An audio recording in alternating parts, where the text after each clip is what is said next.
Hello. Welcome to Joy Stabbers. Well, I have to say, I'm enjoying reading Debbie Macomber's Alaskan Holiday. So far, it is a lot of fun. I mean, although I'm not real far in it, but I did read it on the way to a wedding this week, and I had a lot of fun with that. Yeah. Tiffany's reading, she doesn't have it. Oh, I'm reading Christmas Joyride. Yeah. Yeah, And it's really she's good. saying that's a lot of fun, too. So. Yeah. I didn't know we were showing the ones we were currently reading. Well, we're just going to do that real quick. Because, that's the one I know about. And so, anyway. We're going to be talking about books that we own, that we want to read this Christmas. But, yeah, it's probably not going to happen, all these books. Yeah. Now, this one is 12 Stories of Christmas. So, if you don't have real long... don't have a whole lot of time to read. Something like this that's a collection of stories is nice because you could spend just a few minutes, reading, and you've read it from start to finish and there's no more. Yeah, in about 10-20 minutes. Yeah, and there's no more to it, and so you've at least read something. Yeah. And that's something good. Christmassy. Yeah, and this one, it has a lot of different stories. It's 12 Stories of Christmas by Robert J. Morgan. Right. So, that's one. And there's this other one that's a treasury of meditation stories and quotes. It's called Christmas Is. So, if you can't, don't have much time for a whole book, find a collection of novellas. Mardel's has lots. Find a collection of novellas or, like this one, a treasury of meditations and things. So that you can find, take a little time. Now, my sister, she takes the day after Christmas, and that is her reading day. She finds one book, and that's the book she reads, and that's when she does it. And everyone in her family knows, look, I'm not doing anything. This is a fend for yourself day. And she reads her book, start to finish. Yeah. So. Yeah, and we'll link we'll put down the names and authors of all these books we're talking about. Oh, I guess she's being ambitious this week. Being ambitious. Yeah, another novella collection is Hear Them Ring by Erin Mangum. She has 4 in this collection, and it's reasonably priced at like $12 or $13. It's really good. She's a Christian author, and she writes romance specifically. She wrote one non-romance one, but it still had some themes of romance in it. But it's really good. And then another shorter one you could read in probably a whole day if you're a very slow reader is The Christmas Bus by Melody Carlson. Oh wow, she's written over 150 books. Wow. Dang, girl.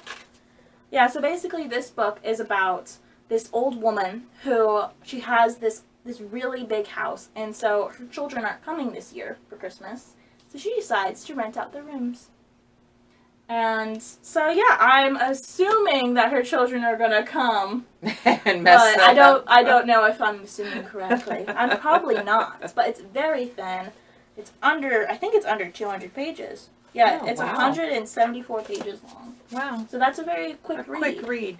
And so it'd be fun, something you can take some time. And it's really good for your brain to read fiction.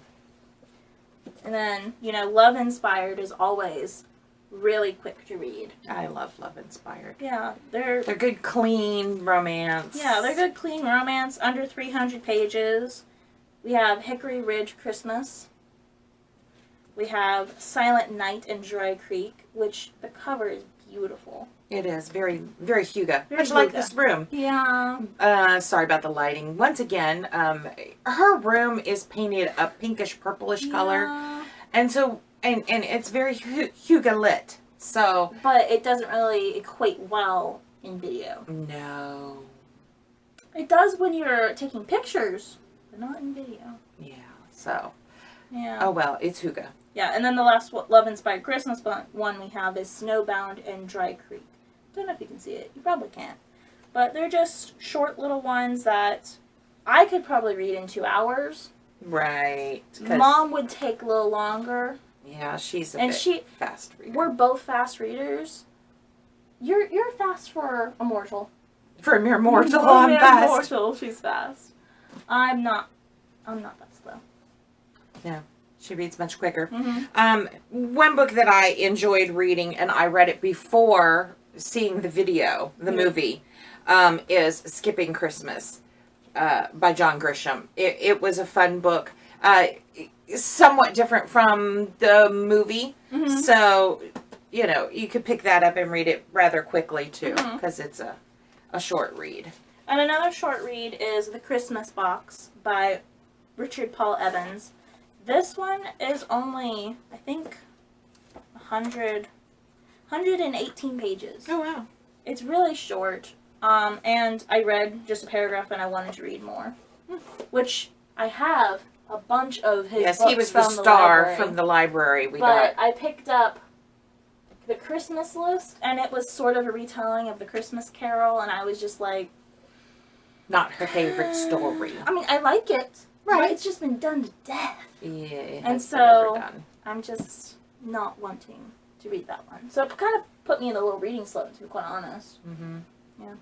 Anyways. I got this one. It's called A Christmas Snow by Jim Stovall, and he's the one who wrote The Ultimate Gift, and I really loved that book. And so I picked this one up real cheap. And again, Ooh. it's a small book, and it's got really, let's see if I can, it's got really pretty pages. Yeah, snowflakes on the pages. So That's... How did Yeah. they do that? and it's a short book because there's hardly anything on each page. Man. So you know, it'd be another quick read, but I haven't read that one yet. So it's What's it about? Like, just a little let's synopsis. see. This says Kathleen Mitchell has carried around the unwanted memory of her father abandoning her and her mother almost 30 years ago on Christmas Eve. She's always blamed her mother for that night and still refuses to celebrate Christmas in any fashion. Oh, she's Scrooge? Although she has tried to forget her past, it has not forgotten her, and in the days leading up to Christmas, a blizzard traps her in her house with two unlikely guests. The storm brings her face to face with the hurts of her past, forcing her to choose one path, letting go and grabbing hold of the life-changing forgiveness, or continuing to carry her pain and bitterness with her. A Christmas Snow will forever challenge you to step out on the adventure of hope that waits for the heart that dares to forgive, and as the storm of the century brings the gift of a lifetime. Definitely like a Hallmark movie, but... Well, I dramatic. Yeah, it's dramatic. Which Definitely not a chick flick. Speaking of not a chick flick, How Mrs. Claus Saved Christmas. It's historic fiction. It's historic fiction. Oh no. It's And we have it on our shelf. Yeah, us. I'm wondering how we got it. It's set in 1647 when Parliament passed a law that it was illegal to celebrate Christmas. And in 1647, 10,000 peasants marched through the streets of Canterbury demanding their right to celebrate a beloved holiday. How Mrs. Claus Saved Christmas is rich in historical detail, adventure, and plain old Christmas fun. So, Sounds good. sounds really good. Don't know if I'll get to it, but it sounds good. Who knows? Maybe it'll be the week after Christmas read. Mm-hmm. Still December. And then we have The Christmas Train. It's basically this journalist, his flight's canceled, so he's forced to take the train across the country. And he has no idea that the locomotives pulling him across America will actually take him into the rugged terrain of his own heart. As he rediscovers people's essential goodness and someone very special he believed he had lost. Equal parts hilarious, poignant, and suspenseful and thrilling. The Christmas Train is filled with memorable characters who have packed their bags with as much wisdom as mischief, and shows how we do get second chances to fulfill our deepest hopes and dreams, especially during this season of miracles. It sounds good. It does. Maybe you should pick that one up next. Maybe. Although I have to say, this one has intrigued me for quite some time. Yeah. I got it in a stocking from my mom one year, and it's Mary Higgins Clark's Santa Cruz, and it's a holiday mystery at sea. So Yeah, that one looks really interesting. yes, it's actually co-authored by Carol Higgins I Clark. think it's a mother-daughter duo. I do too. So Yeah. So yeah, That so one was I'd really good. yeah, so I'd like to read that one. And then we have A Covington Christmas. Essentially, this young pastor takes over of this church in this small town and finds out that the old pastor didn't have the license to marry people. Oops. So all the people he married over the years haven't actually been legally married. And 5 couples decide we're getting married as soon as possible, which is Christmas Eve. Oh. So they have to renovate the church and do all this stuff preparing for the weddings on Christmas Eve. So Wow. it's, what would that be, a quintuplet wedding? How many is it? 5. Quintuplet. A quintuplet wedding. Stressful, but it sounds fun. It does sound fun. It does sound fun. It's by Joan Medlicott? Medlicott? Medlicott. It reminds me of Big Fat Greek Wedding too. Mm-hmm. Which was an okay movie, but it had a lot of... Yeah. Yeah.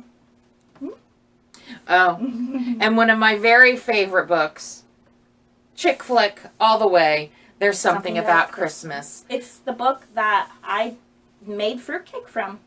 Yeah, Good fruitcake. Good fruitcake. It's got fast fruitcake. It's got slow fruitcakes. It's a journalist who is writing articles on fruitcake finalists in the area, and of course, there's a guy involved. So yeah, it's so fun. Yeah, it's a really fun ride. I love it. Yeah. I had to have it. I've read it 3 times. So Yeah. anyway, it's a favorite. I need to reread it this year. Yeah, it's Or a at least favorite. Before, what's that date in January? I know it's Epiphany. Epiphany. Before Epiphany. January 6th. And then, The date that we celebrate when the wise men got to Jesus. yeah, because contrary to Nativity says, the wise men did not come to the barn. At the same time that the shepherds were there. It's actually even speculated that they didn't arrive until Mary, Joseph, and Jesus were hiding in Egypt. Oh, really? I hadn't heard that one. Yeah. So he was like 2 or 3 years old when they I actually heard that it found could him. have been up to 2, yeah. Yeah. So, Finally, this is a middle grade book that I got at our local used bookstore. It's called The Greenglass House. It intrigued me, and I'll just read you the short synopsis. It's wintertime at Greenglass House. The creaky Smuggler's Inn is always quiet during this season, and Milo, the innkeeper's adopted son, plans to spend his holidays relaxing.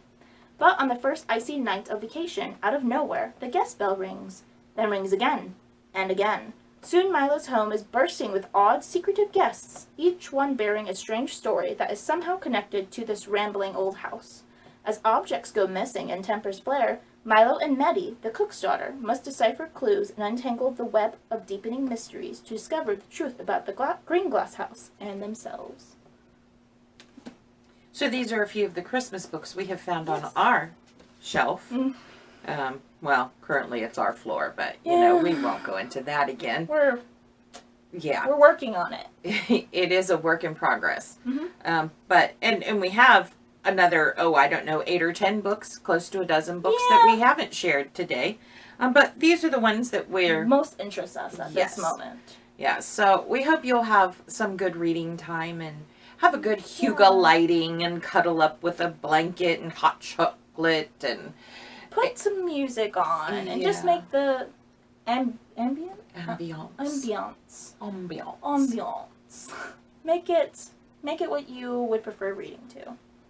Merry Christmas.